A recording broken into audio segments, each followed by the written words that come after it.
incredibly loud. It was, you could smell the gunpowder and the blood and the dust and the dirt. My weapon started getting warm because I was firing it so much. The last soldier out of the house was shot and lay bleeding on the street. Private Sanford, with complete disregard for his own safety, moved to the soldier and began performing CPR. I tried to stop his bleeding, and I didn't notice at the time, but apparently I had ran right into a perfect line of sight for one of their snipers, and I was taking hits, and there was rounds bouncing off the pavement. I got hit right here, and I started bleeding out pretty bad. While attempting to revive the other soldier, he was shot twice more in the back, protecting the falling soldier, and Private Sanford returned fire and killed the insurgent while receiving 2 more potentially fatal gunshot wounds. Steve Sanford's wounds would force him into medical retirement. And 15 months later, Chairman of the Joint Chiefs of Staff General Peter Pace would come to Alaska for a remarkable award ceremony. He continued to return devastating fire on the enemy while helping his wounded comrade until he was incapacitated by his loss of blood. As he was pinning the medal on, his hands kind of shook a little bit, and he said, sorry, this is the first time I've given one of these out. And I said, don't worry, General, it's my first one, too. So. General Pace also awarded Silver Stars to Sergeant First Class Michael Barrera and PFC Joshua Joseph for their actions in the same engagement. When you talk about an award like this, it's not just me. Everybody did something heroic that day.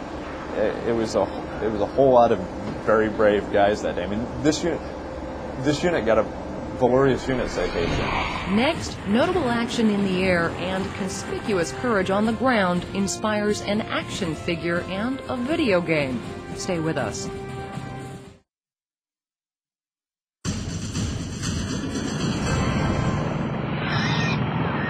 For us, we fly primarily at night. So typically we wouldn't wake up until 3 or 4 in the afternoon local time and go in to receive your intelligence brief, your mission brief, and then you'd step to fly once the sun had set and you were well into the period of darkness. Air Force Captain Craig Prather is an MH-53 Pavlo Special Operations helicopter pilot. The Pavlo's been around since Vietnam. You know, when you think this year's the 60th anniversary of the Air Force, those aircraft have been around almost as long.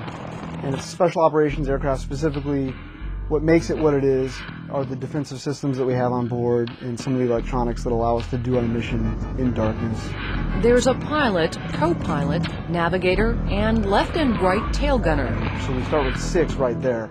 Then depending on the mission, we can have anywhere from just a few people to 25 or more, depending on where we're going and what we're doing. On the night of November 13, 2004, Captain Prather was piloting the lead helicopter of 2 in what was expected to be a routine resupply mission from Balad to Baghdad to Fallujah. It was the early days of Operation Phantom Fury. Fierce fighting was underway there, and the helicopters would be flying a route where others had recently been attacked from the ground. The battle sounds you're about to hear were recorded in Captain Prather's MH-53. Ground fire. 5 o'clock. Return fire. Break right. Break right. 150 feet. Ground fire. 9 o'clock. As we flew across a road out of a ditch, the right gunner, Sergeant Roger Bowers, called ground fire in an enemy position.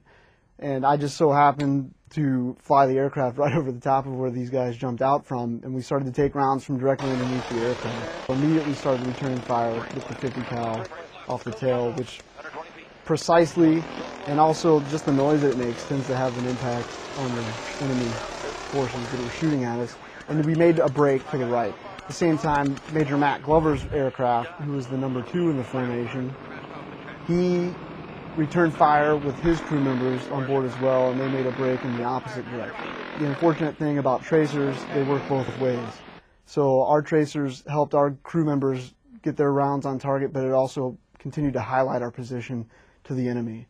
So subsequently, we made another break back to the left, and as we did that, the second enemy position began to open fire, and it just so happened that they had established themselves in a manner that we would break into one after engaging the other. At one point, 5 out of the 6 weapons on each bird, all of them 50 cals, were returning fire, accurate fire, against the 2 enemy positions. And we ended up making another 1 or 2 breaks as we dove towards the ground, dodging power lines to try and egress the area. Everybody's okay, right? Right, good. That's good. Medic's good. Check. The 2 80-foot Pavlos made their delivery to Camp Fallujah, never turning off the engines on the ground. Roger Bowers and the rest of the crew members got out, looked the bird over, found a few bullet holes, but nothing that precluded us from leaving the landing zone. The LZ was small. With the battle raging, more troops and supplies would be flowing into Fallujah. The helicopters needed to clear the space, so they didn't notice an engine cover called a cowling had been damaged by the fire they'd taken. On the return trip, the cowling flew off and entered the rotor system, the main rotors, and then through the tail rotor, and just bang, the whole helicopter shook at once, and everybody thought, man, this night just keeps getting worse. Despite the damage, Captain Prather managed to coax his helicopter back to Baghdad.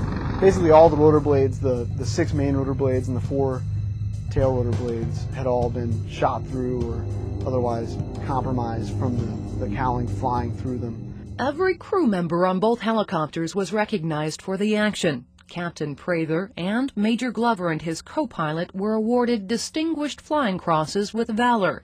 All others received the Air Medal with Valor. We don't consider ourselves unique or special in any way other than we just happened to be the ones that were there that night at that time. And we did what we think anyone else would have done. So I was a long-range reconnaissance surveillance unit, and a normal mission for us would go long-range, deep behind enemy lines. Especially we went 412 kilometers behind enemy lines with 6 people before the war started, and that's pretty outstanding. And we ended up calling close air support on a very large amount of Iraqis. Army Sergeant Tommy Riemann is a recon specialist. After the first phase of Operation Iraqi Freedom was completed, his unit was sent on a short-range recon mission, not far from Abu Ghraib prison. It was December 3rd, 2003. We were in 3 vehicles, 8-man team, and we were just going out to check out a regime loyalist's home. En route, we got hit with 3 RPGs, 3 IEDs, and hailstorm fire. While we were being fired upon, we returned fire, and I used my body as a shield to protect my gunner. He was on the 50 caliber machine gun, so we had to keep the gun going. So I just knew that he needed to be the most protected. During this, I was shot in the arm, the chest, and multiple shrapnel wounds to my body. Make that 11 shrapnel wounds. This was before up-armored Humvees came along. We basically put ourselves in another ambush with a smaller enemy force, and we returned fire. I lobbed several 2 or 3 rounds downrange. In total, myself was wounded, my gunner was shot in the buttocks, and Sergeant Bruce Robinson was in the rear vehicle. He lost his right leg to an RPG. Sergeant Riemann refused medical attention until the firefight was over. Your adrenaline's pumping. Something like that happens. It's just you don't have time to stop and think. It was a reaction, so your training kicked in, and just it's your life or his. So you're gonna fight hard. He was awarded the Silver Star after his return to the U.S., where he had difficulty readjusting. When something like this happens, you don't want to talk about it. Coming back from Iraq was probably the hardest thing, other than, actual missions you're going through. Especially if you have a spouse, because you've come back, you've changed, you're a different person. So what you've gone through that 1 year, she's gone through something as well. And you have to communicate that as best as possible.